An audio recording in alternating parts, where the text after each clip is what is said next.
You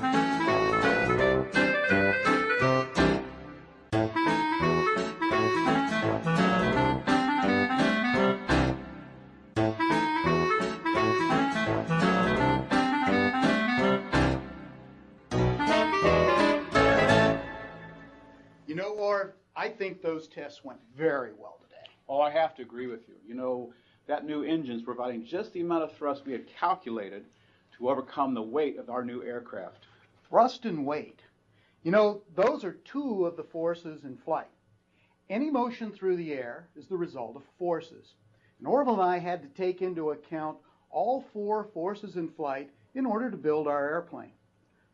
Let's talk about those four forces. That's a good idea. Okay. Let's start with the easiest force to understand. That's weight. Everything on Earth has weight because of gravitational attraction. This includes aircraft. They're always being pulled down towards the center of the Earth. That's right, Orv. And to overcome weight, all aircraft have to produce lift.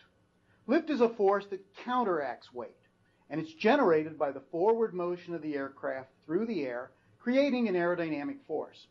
The shape of the aircraft, in particular, the shape of the wings, and the velocity of the aircraft determine the amount of lift. The greater the speed, the greater the lift. But unfortunately, there's another aerodynamic force involved, and that's drag. Drag is the resistance of the aircraft to moving through the air, and it's also related to the shape of the aircraft, the stickiness of the air, and it's a big function of speed. The greater the speed, the greater the drag. When we flew, we actually laid down on the wings to reduce the amount of drag.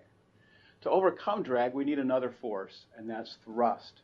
Thrust is created by the propulsion system to drive the plane forward. The amount of thrust depends on the size and number of engines, as well as the way that their power acts on the surrounding air.